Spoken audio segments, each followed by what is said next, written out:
keep in mind that everyone is on their own journey. You're not alone in this. Becoming whole is absolutely a process for the rest of your life. So give yourself time to bloom in your own unique way. There's no such thing as being a late bloomer. You bloom at your own time and pace. 3, 2, 1. Welcome to the Campfire Circle. I'm your host, Tanya Bhattacharya, and I empower purpose-driven women in building influential personal brands that drive change and raise revenue. We all talk about getting a seat at the table, but why though? Who wants to sit in a stuffy boardroom anyway? Let's reimagine the ultimate space of leadership as a campfire circle, where we share stories that inspire movements, build brave communities to huddle together with for warmth, and where there is always room. Come sit with us. So I'm so grateful to call Andi a dear friend and a beta bae, actually, because she was one of the very first women to work with me as a beta when I was just a wee baby entrepreneur, which wasn't that long ago. And Andi's an incredible friend, cheerleader, nonprofit founder, advocate for women and girls, and just an all-around incredibly awesome person. So after experiencing cyberbullying in 2009, Andi researched bullying during her studies at the University of California, Irvine, UCI, another thing we have to celebrate having in common, zot, zot, zot. So for over 10 years now, Andi has studied bullying and how it affects both children and teenagers. And in 2017, Andi founded Bloom Foundation, a 501c3 organization that empowers teen girls to grow through challenges, not just go through challenges, but grow through challenges by providing an inclusive community and essential tools to bloom with confidence as leaders. Andi, thank you so much for being here. Yes, no, thank you, Tanya. I'm so excited to be here. And I am excited to talk to you. Yes. So, Andi, first of all, I would love for you to tell us your story. So how did Bloom Foundation come to be?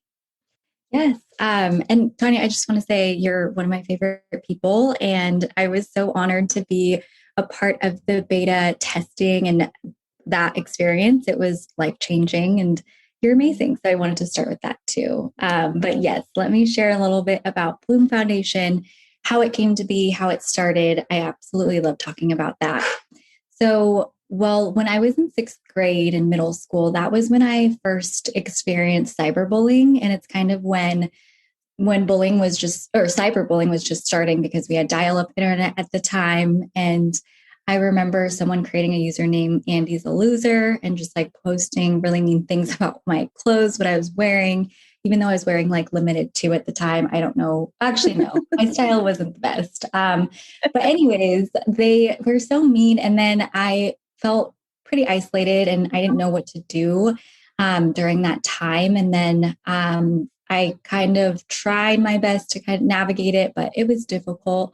And then it happened again later on in life, and it was meaner. People, again, were online saying things about me, and just it was very hurtful. I think I was learning my own, like who I was and my identity, and the comments were just really mean and online to where everyone can see. So they called me really bad names, said I looked like a raccoon digging in the trash. Like it was hard. And then, yeah, I felt really isolated during that time and kind of went in a mini quarantine for myself, like watched a lot of Twilight and ate ice cream. Like I just isolated myself a little bit. And then I remember hearing a quote back then, though, that said, they tried to bury us, but they didn't know that we're seeds.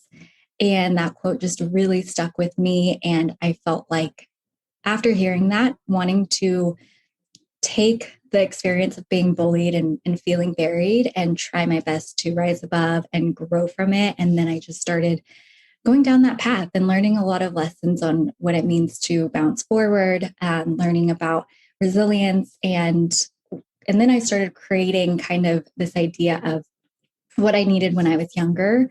And then felt really called to create Bloom Foundation as a program to help those who are going through bullying and challenges at a young age without having that safe and supportive community around them. And then also knowing the resources on how to help help them grow through it, like you said. So that's kind of how, like, the backstory of Bloom Foundation, and then how I decided to start it and why. And then since then, it's just been really amazing to have people come alongside and create Bloom into what it is today. And definitely is a byproduct of so many people who have contributed and built Bloom together. Oh my goodness. Every time I've heard your story before, but every time I hear it, I get chills. I get so grateful because, you and I were born at an interesting time. I very much remember life before social media, before even cell phones, right? When we were much younger, and if somebody was bullying us at the playground, like we could see their face, we knew who it was. Mm-hmm. And yet, when we got into college, Facebook had just came out. And I remember all of these sites like Juicy Campus and like I don't even remember what they were called, but Anonymous essentially College Board, right? Anonymous College Board. Yes. Mm-hmm. And I feel like if one got shut down, another one just started. But now you are actually using social media in ways to create community, to bring people together, to provide solutions, to provide hope. And Mm-hmm. so, how and where do you show up with your own personal brand and with the Bloom brand on social media?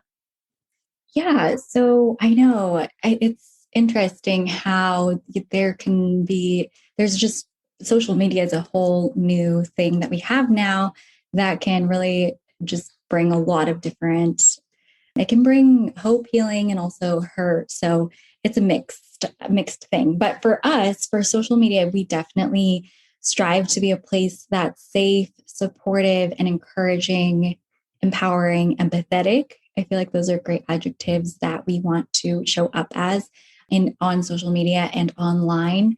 And it has been that way. We've strived to have every post reflect that. I have a team that helps with it. Carissa, she is amazing. She'll post really great things on our social media. And then we have support from our teen ambassadors. But yeah, I think, we know that a lot of teenagers are online and they're seeing a lot of different things, but we hope that when they come to either the Bloom Instagram or we're building an online community, that they will feel like this is a safe space to share and also process and navigate things together. And we've even had like a pen pal program within our ambassador program. So they'll actually take it from offline and write letters to each other from Georgia to New Jersey. That's been fun. Yeah. I love that. Oh my goodness. I remember having a pen pal when I was younger, and I would get so excited to get the mail, and I'd be so excited to write back in my Hello Kitty stationery. There's something really special about getting mail, and everything you just said is beautiful. Because yeah, I mean, social media is not inherently good or bad. It's how humans use it that dictate the Mm-hmm. outcome. Mm-hmm. And really, Andi, I want to give you some flowers because I can imagine how much bravery it takes to continue showing up online, sharing your vision and your purpose when the, quote unquote threat of cyberbullying continues to exist. So I'm curious to know, how do you stay brave and continue to safely and sustainably show up, like on podcasts like this and on social media, et cetera? How do you continue showing up? Yes, I absolutely love this question because it's so real.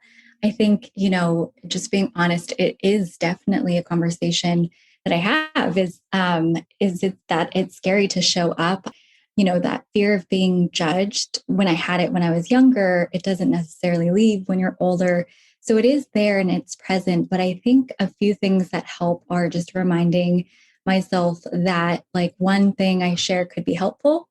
And I don't know, who that might be or if it is, but if I have the courage to share that, maybe someone else could connect with it or identify with that, and it can change their lives in a better way. That's super motivating and a reason for me to push through the fear and to post or to share and to use my voice. And then I would say courage is such a muscle that we just have to keep trying and exercising and doing it in small ways so that it eventually builds up to be more of a habit. So I just encourage myself to go for it. Like, even for this podcast, I was definitely a little nervous, but I think once I say yes and I commit and then I show up, then I get braver for the next one. Also, I think it's super important to just keep those like tiny, little victories and accomplishments in your pocket so that you can see that. And then that's a great motivating way to encourage yourself to keep going, to keep showing up. And I love this quote by Brene Brown. It's sometimes the bravest and most important thing you can do is just show up. And so I think that's like part of it is just showing up. And that in itself is brave enough. That's what we can do is show up with what we That's what we have. can do. That's what we can do. And I'm grateful that we are working out our courage muscle today. We're in the gym today because, being even on the other side, it can be scary. And I think podcasts are a great place to practice that vulnerability. And because we can edit this, if we mess up, we get to edit it. And that's a wonderful thing. And something else you said really resonated with me too. The piece around the more we do it, the easier it gets. Because I think that what I've seen for both myself, for my clients, for people that I am friends with and I love, when we practice showing up and get courageous, we attract people who needed to hear our message. And we get direct messages, we get comments that are exactly what we needed to see. And we kind of build a brave community through being vulnerable ourselves. And that community existed before, but we didn't all know about each other.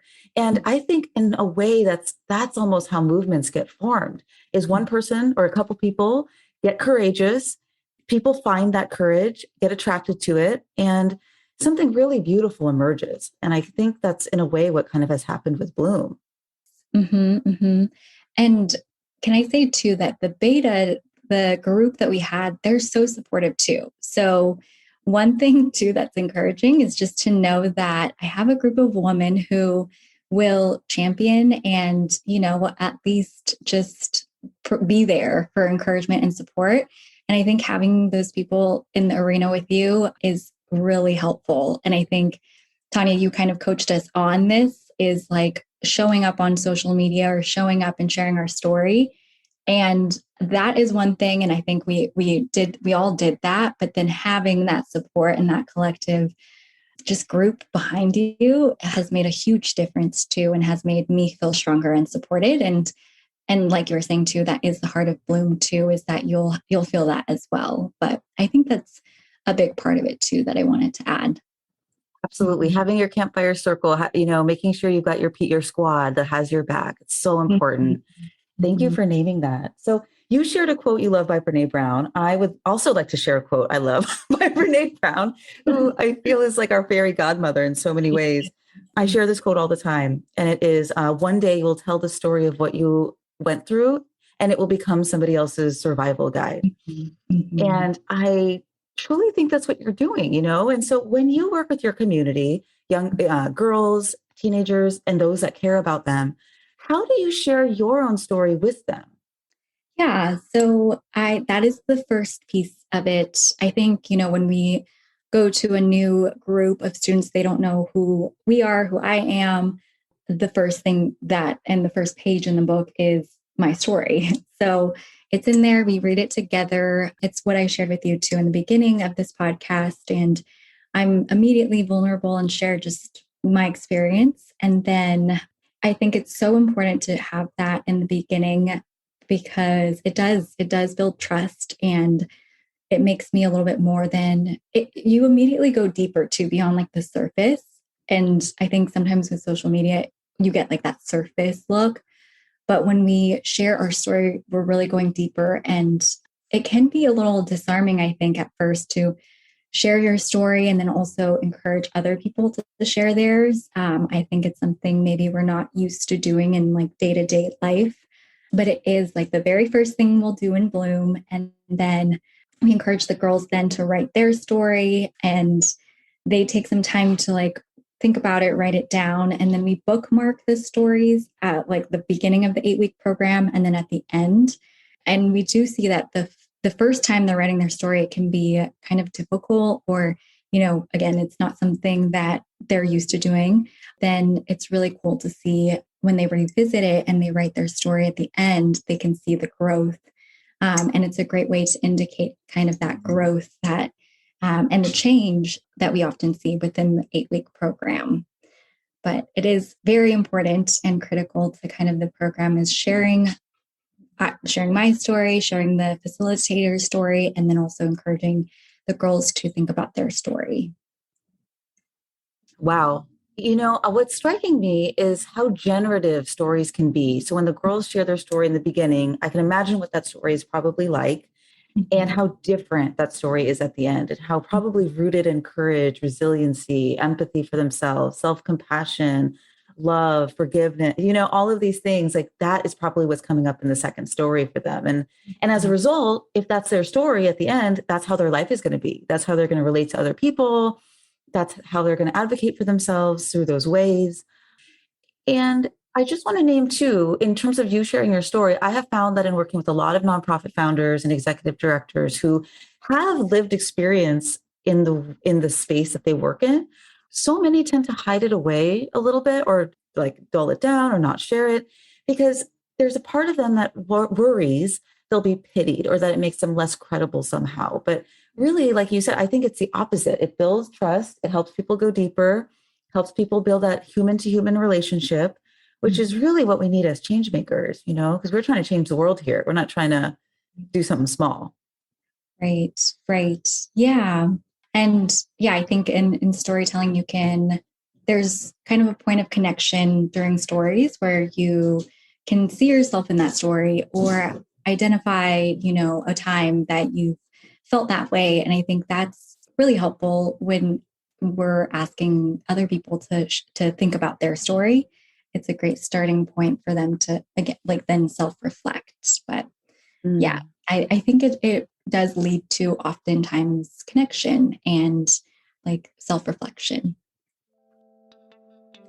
Hey, if anything you're hearing today inspires you to get more visible as a go-to trusted voice for your audience and drive change towards your deeper mission, I've got something for you. LinkedIn is my favorite place to share my stories and build relationships with my co-conspirators and brand new friends. So I put together a free resource with 14 prompts to create your next post on LinkedIn. Take all the guesswork out of what to say and just start building your impact and influence. Be sure to tag me in your post so I can come by, cheer you on, and amplify your message. You can find those free prompts in the show notes. Okay, back to the episode.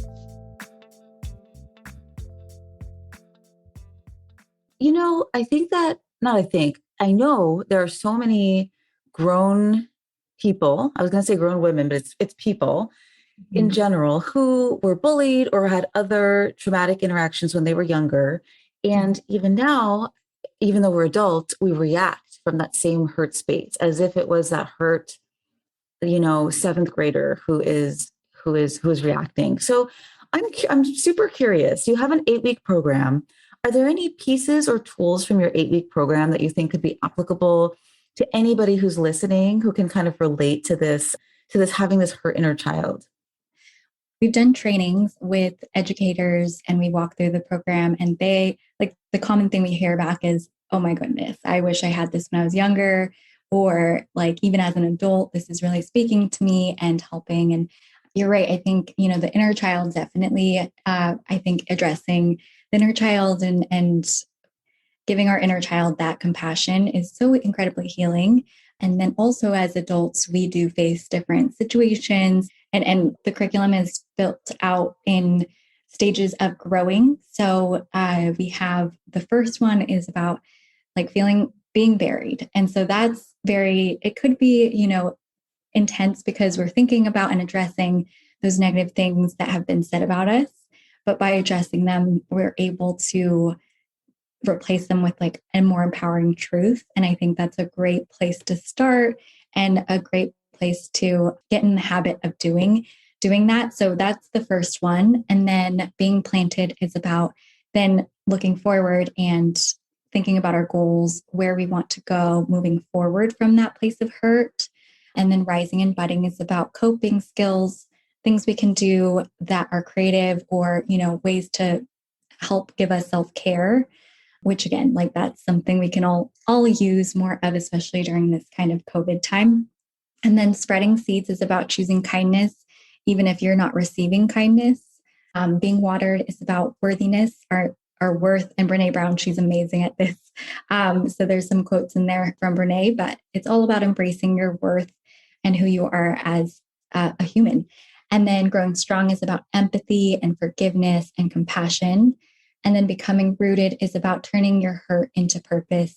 And then Hello Bloom is just the conclusion and wrap up and revisiting your story and how you've grown. So that's a little summary of the program. And I think absolutely that it's just really helpful for anybody who has lived and has maybe gone through some harder, challenging things to reflect and then kind of take that process of growing and apply it to their lives. Well, talk about self-actualization. That is a incredible journey and to go through it 8 weeks. And I can imagine even going through it over and over and over because different things come up at different times. But wow, that is really fabulous. Thank you. Yeah. And even as you know, for myself, I'll grab it if I'm going through something hard and then, do the workbook and just kind of write things down and I'll feel a lot better after. So it's something. And I've also heard from a Bloom student who took this. I saw her 6 months later and she's like, I still revisit the workbook. She's, I think, going through a move. And so that was a time of transition. And she said that the book really helped her, just for her to know that this is a tool that she can take, and not just during the 8-week program, but, after that, and, after the cohort ended, that she was still using it was really encouraging to hear. Yes. Good. So good. Is there a certain maybe prompt or page or exercise from the workbook that just pops out first in your mind that maybe you can share with our readers as kind of their inspiration for the day? I think the worthiness one. So that's being watered. And I think worthiness is so good for anybody. And the section says, this doesn't happen overnight. So it's a process, but just know that you alone are good enough. You're worthy, you're beautiful. And by being yourself, you put something in the world that was never there before. And I think this is just a lifelong process. It's embracing our worth and knowing our worth. And so I'm going to read this part too. Keep in mind that everyone is on their own journey. You're not alone in this. Becoming whole is absolutely a process for the rest of your life. So give yourself time to bloom in your own unique way. There's no such thing as being a late bloomer. You bloom at your own time and pace. Different people and different flowers bloom at different seasons. And one thing I would love for everyone to think about today is 10 reasons to love yourself. And it can be anything, something about your character, your appearance, your personality, just 10 things. But just to challenge you and to write that down today would be awesome. That would be awesome. And I'm going to take you up on that. And if you're feeling really brave today, you listeners, I feel like one thing you could do too is maybe ask somebody that you love to answer those questions about you too, right? Yes. Yep, that's another one. We have ask a friend, a teacher, anybody, a coach, 3 things. We actually ask 3 adjectives to describe you. So that would be a cool challenge. There's something really juicy there. And I'm tying it now back to kind of more personal branding work, thought leadership work, and kind of the work that I do, storytelling work. In the pre-work before my VIP day, I actually have participants reach out to people that they trust. Maybe it's an old boss, maybe it's a colleague, or maybe it's even someone who works for them, right? And they ask them, like, how do you perceive me? What would you come to me for advice for? What do you think I'm good at? And every time people are surprised and really positively surprised. And I think this can be a really cool exercise just to figure out how because we are too close to ourselves, right? We are in the muck with ourselves every day. And so to have somebody hold up a mirror to you can be really healing, but also really helpful just from a perspective of, okay, how do I want to present myself in the world? Oh, this is what people already think of me. Yeah, I just wanted to name that. Thank you. Yes. And I think, we can be so hard on ourselves and just so focused on what we can do better. I think we also live in a self-improvement culture, which is great. But also it can lead to being really strict and hard on ourselves. And then I think it's so helpful and healthy to get that outside perspective and to adopt it, and, sometimes if it's just us And sometimes we can be super critical to ourselves. And that's kind of what we touch on in the first section is sometimes those negative voices are coming from ourselves after, or maybe from an instance from way back when, but we've been carrying it. But I think that this is so helpful to kind of, let that go a little bit and then have someone else who knows you and loves you speak into you and share what they see from you and think of you. Mm-hmm. Yes. Yes, yes, yes. And, speaking of community and, and really and generating beautiful things, I would love for you, if you're open to just tell us about the process of birthing Bloom Foundation as in the nonprofit, because it went from a deeply personal experience to Mm-hmm. an idea in your head, right? To now like a very tangible thing with board members and clients. And like you said earlier, teen ambassadors and a 501(c)(3) designation and maybe a fundraising event coming up in 2022. And so like looking back on the journey, what has that process been like? Yes, I know. So it's been great. It's been filled with ups and downs, though, too. Lots of learnings. I feel like I'm constantly learning and growing. There's actually, we talk about in Bloom too in the beginning, is to try and let go of perfection and be open to learning and growing together. And I think that's definitely been like the motto for myself too, although sometimes I can be a little bit hard on myself and things like that. But it's just been a lot of learning. I do want to share, though, one of the first things that really helped me was to hire a friend slash consultant just to have somebody dedicate time for me to verbally process and to share, this is my dream, this is what I want to do. And they recommended a book to me that has been so helpful. It's called Will It Fly by Pat Flynn. And we kind of went through that book together, and it helped me do some of these exercises. And Tanya, like I would highly recommend working with you. I wish that, that was available for me back then, but we did those exercises that we're kind of talking about, and it was really helpful to do that. And then from there, just I kept meeting wonderful people to help move the vision forward. I had an incredibly talented graphic designer help with the branding and, Bloom Foundation. And then I just did one step at a time, got the 501(c)(3) status, again, kind of pushed through and just figured it out. It did a lot of Googling and figuring things out and applying for that status, receiving the status. And then I think, as we were mentioning before, just sharing the story, you'll find that people connect and then want to help and be involved. And so I saw a lot of that happening too. And then even the program partners that we've had happened pretty organically. And then, just I think one thing led to another. And then I just kept learning and growing throughout the way, making some mistakes, learning from them, and then continuing to move forward and continuing to show up and be brave in that. But that's a little bit about how I would describe it. And then I'm just immensely grateful for the people who are involved and the board that I have, the staff, and the just amazing, people who are on like the leadership committee and things like that, and the lovely ambassadors who help spread the word and message too. And I think it's hard to describe how it happened, I guess, but I'm very grateful for those steps of just continuing to move forward and then having people join along the way. Yeah, well, and thank you for naming that the story is a big part of that, because I think when you're creating a big change in the world, I think your story helps paint a picture of the vision that you're trying to march forward towards. And so Mm-hmm. if you don't have that, it's kind of unclear to people how they can help, what the point is. And I think you have done an amazing job, especially with your ambassadors, of building a model of really almost like it's like a movement model. It's like decentralized leadership, because you've got ambassadors out there sharing the work, and it doesn't have to be you talking to every single person. You've got a team, you've got a movement, and that's a really beautiful thing. Mm-hmm, mm-hmm. Yes, yeah. And I think there's something about the mission that I think can connect with everybody. As we are mentioning, the lessons, they're transferable. And I think the mission and wanting this is like connects with a lot of people and kind of sparks that within them. And it's super cool to see the mission move forward in that way and connect with so many people. Mm-hmm.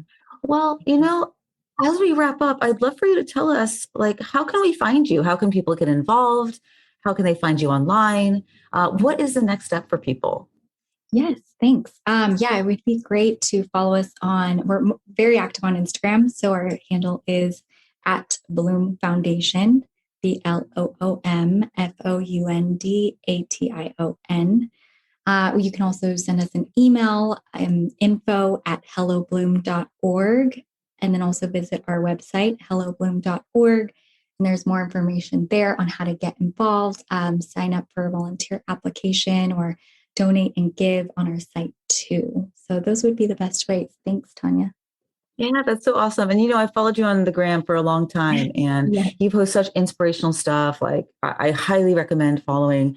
And, really, thank you for coming on the show. Thank you for sharing how your stories have become your strength, how you're continuing to learn from them and bring people along on this journey of blooming and becoming their best selves. Like, I just love it. Thank you for doing everything you do.